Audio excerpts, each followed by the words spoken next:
la parole parce qu'on compte bien aussi pouvoir vous entendre et poser directement des questions à vos invités. Thierry, tu m'y incites, je le dis vraiment juste d'un mot, 3 secondes. 2050 Nao, c'est quoi? C'est un nouveau média et un écosystème qui est lancé au sein du groupe Les Écoles Parisiens, dédié à la transition écologique, au plus près de la science et au plus près de l'entreprise. Vous voyez bien pourquoi on est ici aujourd'hui et pourquoi on est très intéressé par le fait de vous entendre. Nous parlons de l'adaptation, tu l'as dit Thierry, c'est souvent un angle mort des problématiques liées au changement climatique. On parle de l'atténuation, on vient d'ailleurs en avoir un exemple il y a quelques secondes, et on parle moins de l'adaptation. On pensait que c'était ailleurs, lointain, dans des pays lointains qui étaient concernés. On se découvre que c'est aussi chez nous. On pensait qu'on avait le temps et on découvre que c'est maintenant et qu'on est peut-être même déjà en retard. Et donc, c'était tout à fait pertinent que le cercle de Giverny ait choisi de rassembler des acteurs sur cette question de l'adaptation des territoires. Il y a donc eu un groupe de travail, vous le savez, c'est le principe, puis des propositions, il y en a eu 5. Et je vais commencer avec vous, Antoine Denoy, parce que vous avez été co-rapporteur du groupe, et puis ça fait 5 ans que vous travaillez sur ces questions d'adaptation.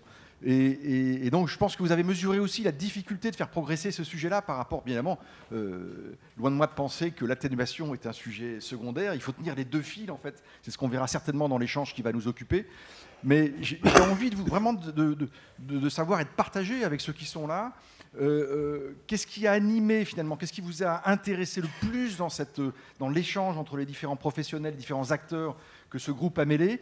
Et puis s'il y avait une des propositions qui vous tenait le plus à cœur, qui est celle par laquelle peut-être on pourrait commencer, et on verra en plus que il y a un lien aussi avec votre expérience à travers ce que vous allez nous dire. Top. Merci beaucoup de m'avoir invité. Tout ça en 15 minutes. Très peu de temps là. L'adaptation hyper rapidement, c'est un concept qui est assez ambigu en fait, parce que le point de départ est très déprimant. C'est accepter aussi que le climat change, que les températures montent, que nos paysages ont changé. Mais j'ai essayé de vous convaincre, et je pense que c'est le voyage qu'on a fait aussi avec mon rapporteur à ma droite, Marc, que ça peut être aussi porteur de beaucoup d'opportunités l'adaptation. Et notamment pourquoi? Parce qu'en fait, c'est un peu la revanche des territoires et ça relocalise assez directement nos grandes entreprises, souvent un peu déconnectées de leur territoire pour la plupart.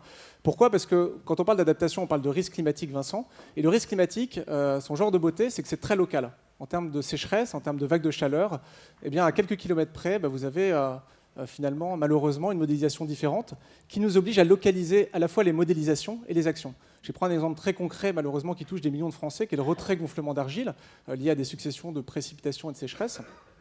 Quand je parle avec des agents généraux d'assurance, je leur demande c'est quoi la bonne mesure de prévention qu'on peut donner à son voisin pour éviter ça.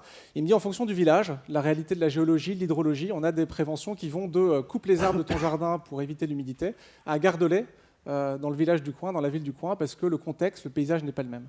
Et donc parce que c'est éminemment local, eh bien, on pourrait faire beaucoup de bêtises dans nos organisations si on cherchait à planifier et à prendre ce sujet comme on aime les faire dans plein d'autres sujets d'entreprise.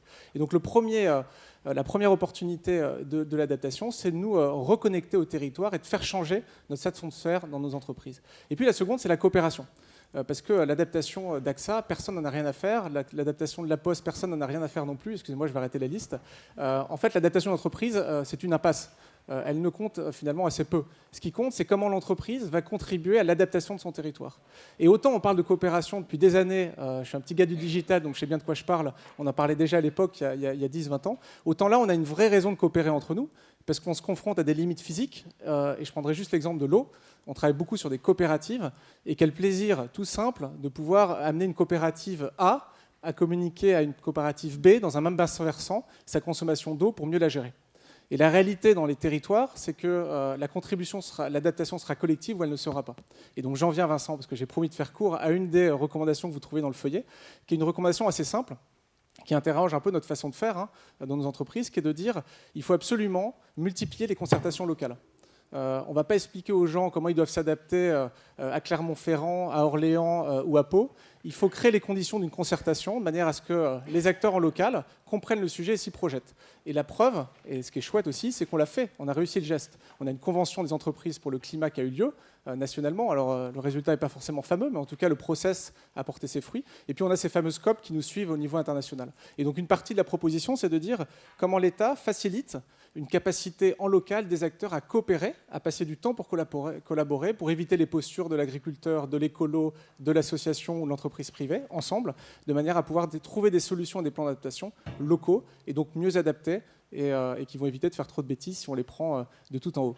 Antoine, est-ce que c'est l'État ou est-ce que c'est l'acteur public local, la région, la communauté de communes, ce qui est génial, le département ce qui est intéressant, alors là, tu le disais, ça fait 5 ans qu'on est sur l'adaptation, on est vraiment des arrivistes sur le sujet. Je parle à des gens qui sont à côté de personnes qui le sont depuis de nombreuses années. Ce qui est important, c'est de dire, c'est une déconstruction même de la façon de penser la planification et l'adaptation. En fait, c'est le territoire qui dit la manière dont on doit l'organiser. Il y a des territoires où il y a beaucoup de public. J'étais à Saint-Omer, dans le Dunkerquois. Quand vous êtes confronté à des inondations qui touchent des milliers de particuliers, on s'imagine bien que c'est au public, d'une certaine manière, d'être la force d'activation de cette concertation. Et puis, il y a des territoires, par exemple, on travaille aussi dans d'autres territoires viticoles en France, où là, c'est plutôt des entreprises privées qui vont pouvoir prendre le relais. Et ce qui est très intéressant, c'est d'accepter ça. Voilà, on aimerait avoir une vision uniforme de ces concertations. En fait, à un moment donné, la force d'activation locale va être hyper différente en fonction des endroits. Ce qui est très intéressant dans ce que vous dites, c'est que ça renvoie vraiment à la vitalité de la société civile. Finalement, ça renvoie aussi la balle à la capacité des acteurs locaux, puisqu'il n'y a pas de solution unique et qu'il faut trouver des solutions, j'allais dire, micro-territoire par micro-territoire. Ça devrait engager davantage chacun des acteurs locaux, publics et privés, d'entreprises et même des acteurs associatifs, voilà, et peut-être même voilà, des collectifs, des associations, à s'engager dans ces concertations-là. On voit bien qu'il y a des gros sujets aussi d'acceptation sociale, et c'est certainement un fil, je pense, tout à fait prometteur si on veut que les choses avancent. Marc, vous étiez aussi co-rapporteur du groupe, et un petit mot aussi sur l'esprit, sur ce qui vous a animé, ce qui vous a surpris. Et puis, vous avez choisi une des autres propositions qui vous paraît aussi majeure pour projeter chacun des acteurs dans cette logique de l'adaptation. Oui, tout d'abord, le contexte. Nous étions un groupe de travail de 17 participants, assez nombreux, composés à la fois d'experts en matière climatique, d'ONG, de représentants de l'État, d'industriels. Vraiment, je crois que toute la société était présente. Et premier constat, c'est l'unité de pensée autour de la nécessité d'agir urgemment sur ce problème d'adaptation au changement climatique. Je crois que vous l'avez très bien dit dans l'introduction, c'est un peu le parent pauvre de la transition climatique. Beaucoup d'efforts, beaucoup de financement, beaucoup d'attention, beaucoup de mesures, beaucoup d'indicateurs sont mis sur l'atténuation du changement, les mesures d'émissions de carbone, le degré de température, etc. Là, on parle de quelque chose qui est plus lointain dans le temps, des faits qui sont sans doute en 2050, et les projections dont nous parlons sont en 2100. On ne parle pas d'1,5 degré comme cible de réchauffement, mais on sait qu'on va vers 4 degrés de réchauffement, à minima, sur la France. Et les experts étaient d'accord pour dire que ça, c'est une cible qui est réaliste si nous mettons en place les recommandations que les scientifiques avancent, mais qu'on est capable d'aller au-delà, malheureusement. Or, 4 degrés de réchauffement, c'est quelque chose qu'on ne sait pas aujourd'hui mesurer dans le quotidien de chaque jour. Les effets seront bien plus importants que les dérèglements que nous constatons aujourd'hui. Les crises climatiques auxquelles nous sommes confrontés auront une ampleur très supérieure. Première chose, c'était la gravité de ce constat et l'urgence d'une mobilisation à tous les niveaux, qu'il s'agisse de l'État, qu'il s'agisse des entreprises, des agriculteurs, des citoyens. Deuxième élément, c'est l'optimisme. On pense que malgré tout, face à ça, on a une capacité d'action. On a le temps devant nous, on a la science avec nous, et on a cette volonté partagée de protéger notre avenir et de nous mettre à l'abri de ces crises. Parmi les recommandations que nous avons faites, c'était de partir du plan national d'adaptation au changement climatique, qui est un vrai document qui devrait être diffusé prochainement, en tout cas nous l'espérons, et qui définit une base adaptée à la France, au contexte de la France. Changement climatique... En retenant cette option des 4 degrés. Bien sûr, qui est construit sur cette option. Fondé sur ça. Quand le ministre Béchu avait sorti ce scénario-là, ça avait un peu piqué, on va dire, de façon un peu triviale. Mais en fait, ce que vous nous expliquez, c'est qu'en retenant ce schéma-là, c'est ça qui est le plus moteur. D'abord, il est réaliste au regard de ce que disent les scientifiques. Et en plus, c'est ça qui met en mouvement, en fait, avec la bonne intensité, les acteurs engagés sur ce sujet. Tout à fait. Et avec quelque chose de très particulier, c'est la territorialité de la solution.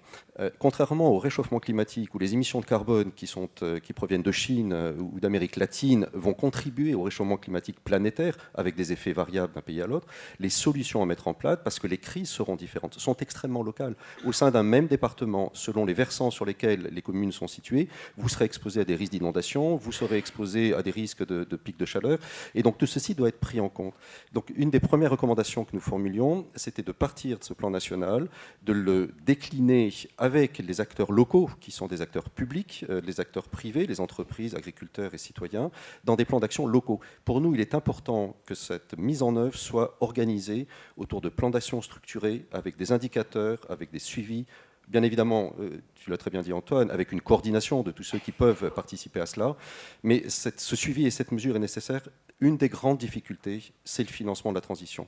Beaucoup d'infrastructures doivent être adaptées à ces risques. On parle de retours sur investissement qui sont très longs. C'est des choses que l'on prépare pour être prêt à des crises majeures qui n'existent pas aujourd'hui. Et donc, il faut prendre cette conscience et pouvoir le mettre en œuvre.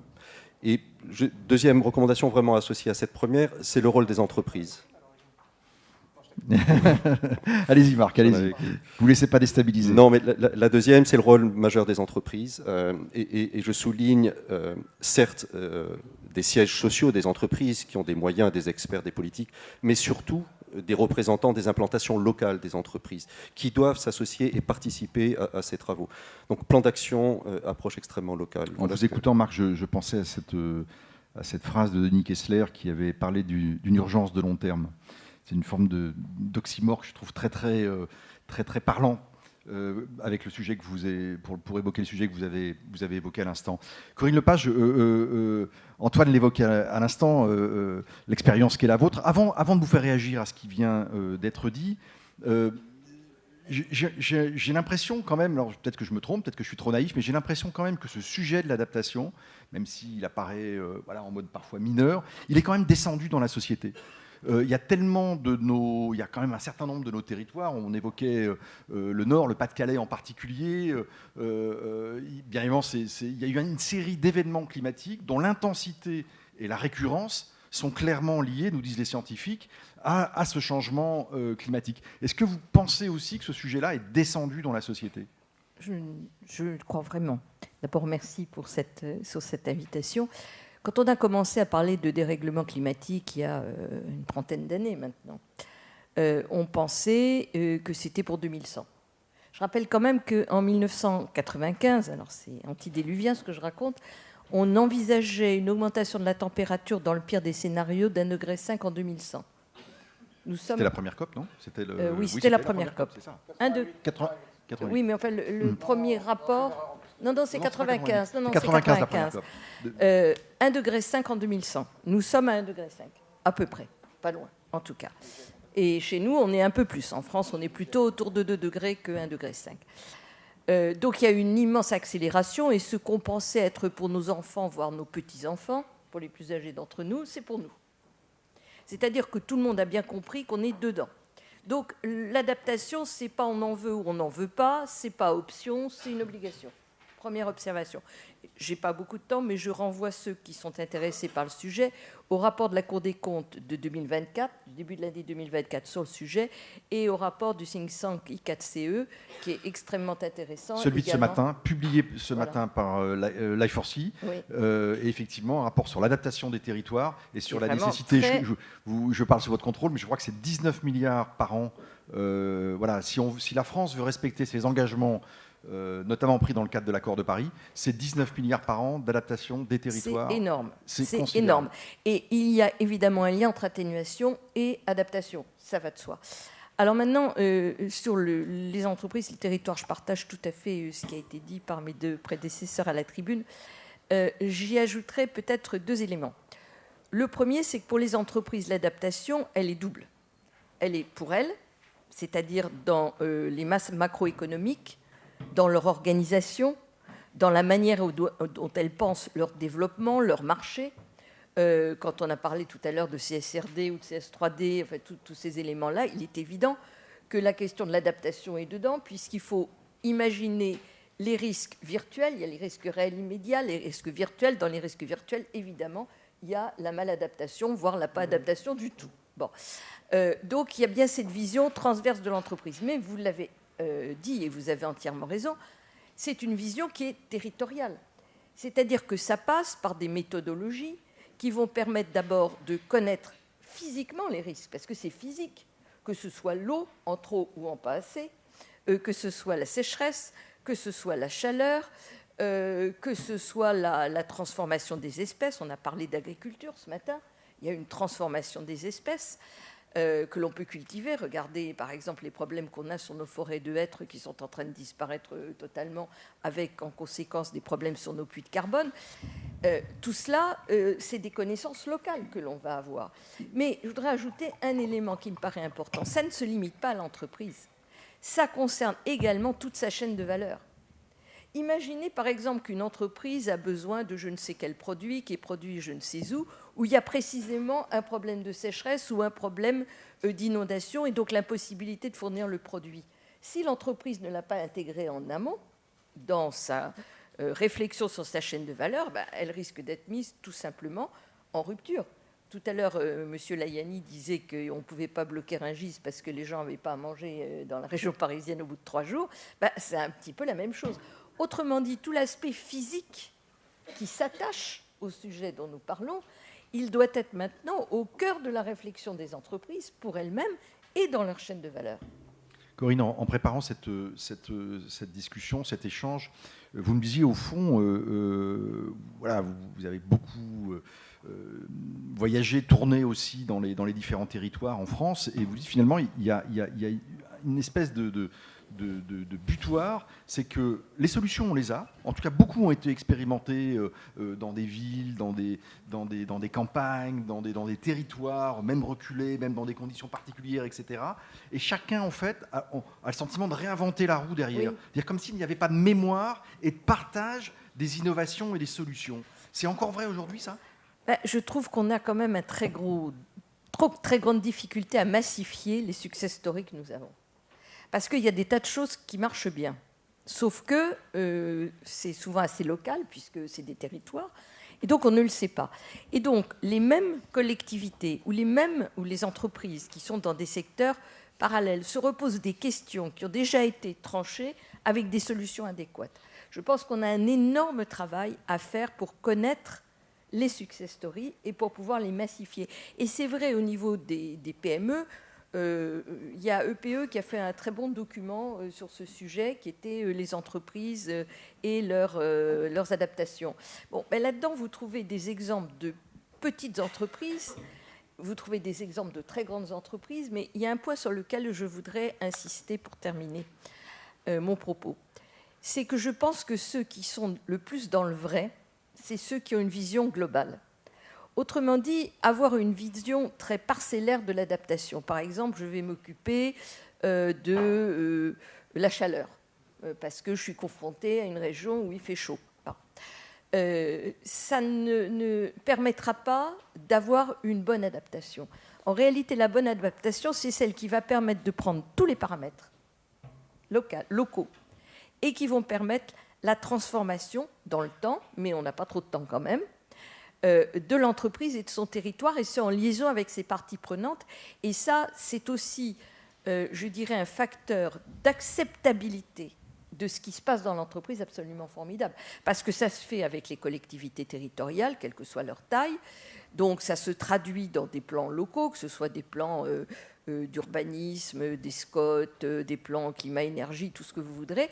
Et ça se traduit aussi avec les acteurs locaux du territoire, que ce soit les chambres d'agriculture, que ce soit les chambres de commerce, que ce soit les associations, etc.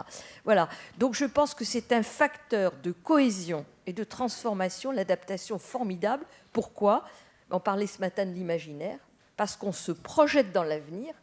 Et quand on se projette dans l'avenir, eh bien, on a envie de le faire, on a envie d'y aller, et c'est un facteur d'espérance. Avant de passer la parole à Nicolas Notebaert, et donc, voilà, qui est aussi intéressant par l'entreprise qu'il représente, qui est Vinci, qui est un acteur de long terme, je voudrais revenir quand même, Antoine, en écoutant Corinne, je me disais, on n'est pas là ici pour dire de considérer que les grandes entreprises ne sont pas dans le sujet, c'est pas vrai, elles y sont, et puis il y a de grandes entreprises qui sont présentes et qui vont parler juste après ce panel. Mais j'introduis une petite contradiction.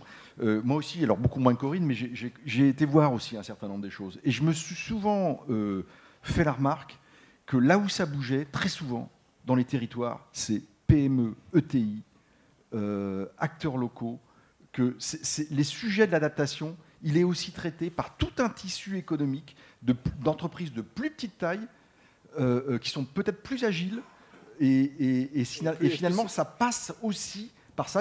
On aura besoin des grandes entreprises, bien évidemment, mais la maille active et constructive de l'adaptation, est-ce qu'elle ne passe pas aussi par ce maillage de petites et moyennes entreprises? Plus agiles et plus sédentaires, probablement moins nomades que nos grands groupes après des années de mondialisation, c'est sûr. De manière hyper pratique, merci parce que c'était top d'avoir ces témoignages, parce que je me posais la question en vous écoutant, qu'est-ce qu'on apprend sur l'adaptation? Je me disais, il y a 3 choses qu'on peut apprendre quand on fait de l'adaptation pour nos entreprises. Le premier, c'est à ne pas déplacer les problèmes. Pas résoudre le problème du carbone et déplacer sur la biodiversité. Résoudre le problème de la chaleur et déplacer au niveau de l'eau. La seule façon de faire, le territoire. Sinon, si on a une approche conceptuelle de ces limites planétaires, on devient fou, parce que c'est un Rubik's Cube à milliers de dimensions à résoudre. Quand on prend l'échelle d'une ville ou d'une interco, on peut résoudre ce problème, on peut apprendre à ne pas déplacer les problèmes, donc être systémique. Le second point hyper important, c'est savoir changer ses modélisations financières.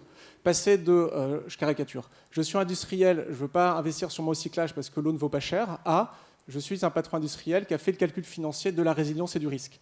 En modélisant le nombre d'arrêtés sécheresse dans les Pyrénées-Orientales, je comprends, en regardant le volume horaire de mes arrêtés de production, que j'ai intérêt économiquement à investir sur l'eau dans cette usine, même si, d'une certaine façon, mon calcul financier d'optimisation à partir simplement d'une donnée de prix m'y amène pas. Donc changer notre façon de décider financièrement. Et le troisième apprentissage, c'est partage à ton voisin.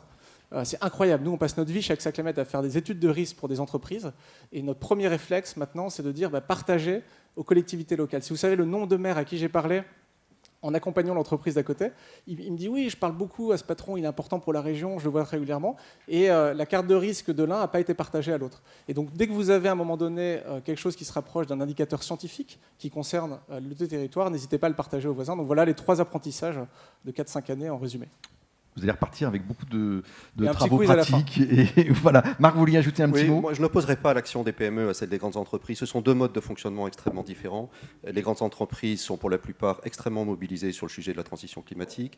Il y a certes des choses à améliorer, telles que le financement des plans de transition. C'était pas critique dans ma voix, c'était juste voilà.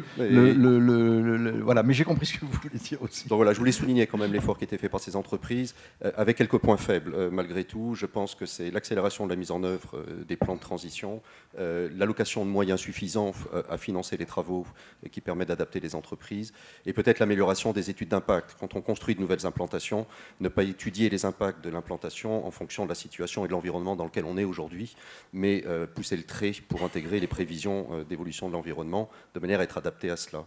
Pour moi, il y a un mouvement d'ensemble. C'est pour ça que je parlais d'optimisme, même si la situation est plutôt grave. Optimisme parce qu'il y a cette prise de conscience qui fait que chacun avance à sa mesure, mais le message est d'accélérer le rythme et d'être plus efficace. Merci Marc. Vous aviez parlé dans votre première intervention de la question des infrastructures, des grandes infrastructures. Nicolas Notebaert, Vinci c'est un acteur mondial, des autoroutes, des aéroports, des infrastructures qui sont telles qu'on se projette dans le temps long. Et le temps long, c'est aussi la gestion des risques du temps long. Et donc la question de l'adaptation, elle est complètement anticipée, ou elle doit l'être en tout cas. Et comme vous êtes un acteur mondial, vous n'exercez pas simplement en France, mais vous êtes aussi dans des zones, on s'en est parlé, des zones à très grand risque, et pas des risques pour demain, sur des risques qui sont déjà actifs, j'allais dire, sur un certain nombre de territoires. Qu'est-ce qu'on peut, en écoutant ce qui vient d'être dit par nos 3 panélistes, et avec l'expérience et le métier de Vinci, comment on se projette dans le temps long face à cette question de l'adaptation? Merci. Mes collègues viennent de le dire déjà, il ne faut pas imaginer que c'est un problème unique mathématique qui peut être résolu globalement, parce que ça ne marcherait pas. Pourquoi vous avez été élu? La démocratie est telle que, par exemple, imaginez qu'un pays, un chef d'État, un gouvernement doit planifier tout à 100 ans de manière optimale, ce n'est pas possible. Il y a de la pression fiscale, on ne veut pas payer d'impôts, il y a de la pression sociale, il y a des priorités, il y a le pouvoir d'achat. L'avantage de la concession d'infrastructures, c'est que pour un très long terme, et on va voir que la durée est aujourd'hui un facteur d'excellence des choix, on peut décentraliser un sujet, une infrastructure, à quelqu'un, des entreprises, ça peut être des groupements d'entreprises, qui va pouvoir imaginer les adaptations dont on parle sur cet objet principal. Alors, je vais donner un exemple qui n'a rien à voir au départ avec le changement climatique, qui marche bien, c'est tout ce qui est sismique. Si vous voyez aujourd'hui très peu d'ouvrages, de tours, d'ouvrages récents tomber, c'est qu'il y a une très bonne cartographie sismique mondiale et qu'on sait, tous les constructeurs, au Japon, au Chili, dans les endroits sismiques, savent planifier comment on fait on a nous réalisé un très grand ouvrage entre le sud de la Grèce, le Péloponnèse et la Grèce centrale, à Patras. Ça fait un immense ouvrage à Auban. Il tiendra. Il tiendra parce qu'il est dimensionné dans une zone ultra-sismique. L'adaptation, on vient de le dire, pour l'eau, pour la sécheresse, pour la température, c'est sur une infrastructure de très longue durée, imaginer tout ce qui peut se passer et investir, dans notre cas de manière privée. Et nous, il n'y a pas compétition des usages de l'investissement. C'est ça la différence avec un État qui a une compétition d'usage énorme. En se disant, c'est notre intérêt, dans tous les cas, d'investir tout de suite sur quelque chose qui a une occurrence, une probabilité d'arrivée beaucoup plus forte. Vous parliez du modèle de la Alors, concession. je prends l'exemple de la concession, et je vais être très schématique. Dans les années 60, où on ne pense pas à ça, une concession, ça veut dire on ne voit que de la croissance et on se dit, vous avez une autoroute à 2 fois 2 voies, bientôt vous la ferez à 2 fois 3 voies, puis à 2 fois 4 voies. C'est du béton. Pour un aéroport, c'est dire vous avez le terminal A, puis il y aura le B, puis il y aura le C, puis il y aura le D. Après, Madame Lepage a connu ça. Dans les années suivantes, on commence à faire l'environnement, les années 70, 80, 90, des bassins de décantation, des bassins d'eau, de traitement des eaux de plus en plus grands. On est dans les passages à faune, les choses comme ça. Là, on est dans le début de la compensation. Et il faut faire ça maintenant dans N dimensions. Il faut imaginer tous les facteurs, parce qu'on sait que ce n'est pas un immense bassin qui va traiter le problème de l'eau. Des fois, il faut la laisser s'écouler. On va devoir traiter par les mêmes mécanismes d'avant, mais je dirais ce qui nous plaît, nous, c'est qu'au lieu de ne faire que des solutions béton pour franchir les nouvelles étapes, on va investir dans des solutions complètement différentes. C'est-à-dire, en ce moment, on investit plus dans des panneaux photovoltaïques parce que c'est assez facile en local de produire de l'énergie verte. Donc, c'est assez facile et on en a les moyens immédiatement, plutôt que de continuer d'élargir, d'agrandir, des choses comme ça. Donc, pourquoi vous avez raison de dire qu'on a des beaux exemples. En quelques années, on est leader mondial, on gère les aéroports du Kansai. On n'avait pas imaginé, ni nous ni l'État, qu'un typhon plus des hautes marées, ça pouvait provoquer une submersion. Donc on a un aéroport de très grande taille qui a été submergé par la mer et on a dû traiter la rupture totale d'électrique, l'évacuation des eaux. Là, typiquement, ça impose, dans un pays qui a connu il y a quelques années Fukushima quand même, on a vécu ça après, de replanifier ensemble, public et privé, local et global, qu'est-ce qu'il faut faire tous ensemble pour éviter que ça se reproduise. Ce type d'actions vont être, avec les assureurs également, de plus en plus des planifications d'investissement immédiats pour imaginer tout ce qui peut se passer et qui a un risque d'occurrence beaucoup plus fort. En préparant cette discussion, vous me disiez, il y a aussi un sujet d'appel d'offres. Et je poserai aussi la question à Corinne Lepage. Les appels d'offres publics, c'est dommage que le patron de l'administration des entreprises soit plus parmi nous. Il y a quand même une question. Les politiques publiques, c'est aussi pour orienter, pour flécher, pour mobiliser les acteurs dans tel ou tel sens.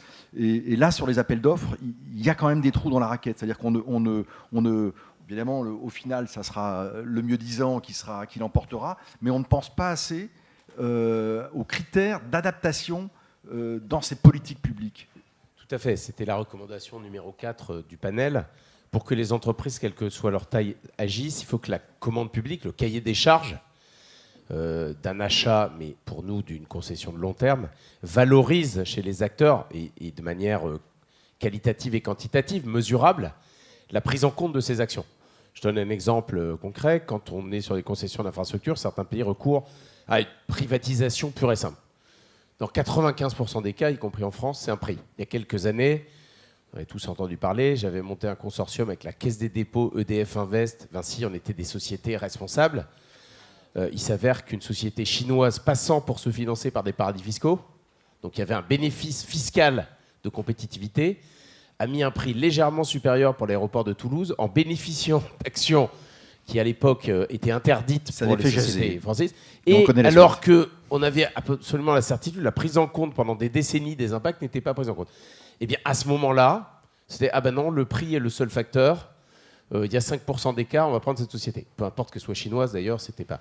Donc, il est très important pour que les acteurs économiques prennent en compte, parce que ça a un coût, un financement et l'ensemble de ces actions, que les États vérifient, valident quand ils confient pour 50 ou 100 ans ou pour moins une infrastructure, que celui qui fait cette offre ne va pas seulement mettre le prix le plus intéressant, mais déterminer l'ensemble des conditions permettant la prise en compte de l'adaptation de cette infrastructure. Corinne Lepage, là, c'est clairement une pierre dans le jardin de l'État. Est-ce que vous avez cette même intuition? Est-ce que ça a progressé ou est-ce qu'on reste encore sur des logiques d'appel d'offres du mieux disant? Je dirais que ça progresse. C'est-à-dire qu'il y a maintenant ce qu'on appelle le verdissement des marchés publics dans la législation européenne et dans la législation française. Vous avez dans un texte dont a parlé le directeur des entreprises tout à l'heure, qui est le Net Zéro Industrie, vous avez tout un chapitre sur la manière dont les 6 objectifs de la taxonomie européenne doivent être pris en compte dans les marchés publics. Alors certes, ça ne vise pas tous les secteurs, mais enfin, c'est tous les secteurs de ce qui sera la souveraineté industrielle de l'Europe et de la France, donc c'est quand même extrêmement important. Donc voilà, je pense qu'on va dans une bonne direction, mais je partage le point de vue de M. Notebaert. C'est vrai qu'il y a eu quelques grands trous dans la raquette. Un mot d'Antoine, et s'il y a une ou deux questions, on prendra voilà, n'hésitez pas, il y a un beau panel, profitez-en, et on prendra une question peut-être, Thierry, si tu es d'accord. Aucune question n'est venue par le biais de la plateforme par laquelle nous avons seule une immense envie que ça se termine, c'est tout. Oui. Non, mais peut-être d'entendre Madame Edman et Monsieur de Romanet qui vont suivre dans l'échange croisé qui va suivre. Ce qui est intéressant, peut-être, on a l'impression d'être un peu les vendeurs du sujet de l'adaptation, mais vous avez compris, on est tous convaincus. On parle pas mal des RSE aussi et des responsables ESG dans les organisations. C'est souvent une position difficile par rapport au business. On est un peu à côté, on peut se sentir un peu à côté, et un peu annonceur de mauvaises nouvelles. L'adaptation est pour le coup le sujet parfait. Quand vous allez voir un COMEX, un CODIR et que vous parlez de l'adaptation du modèle économique, l'adaptation par le risque, là vous avez typiquement un sujet d'intérêt immédiat pour les dirigeants, puisque ça touche directement l'activité économique. Et donc c'est aussi une façon, pour moi, c'est un véhicule un peu caché de pas mal d'autres sujets autour de la RSE. Et donc n'hésitez pas à venir avec ce sujet. Et puis avant de laisser le micro, un petit conseil de lecture. Qu'est-ce qui peut nous donner des leçons d'adaptation parmi nous? C'est probablement pas les entreprises, probablement pas l'État, probablement même pas les PME, c'est la nature. Et donc, une façon d'avoir de l'inspiration sur l'adaptation, c'est de regarder les écosystèmes vivants qui nous entourent, la forêt, la montagne, tout ce qui nous entoure, même une petite nappe d'eau, un petit étang.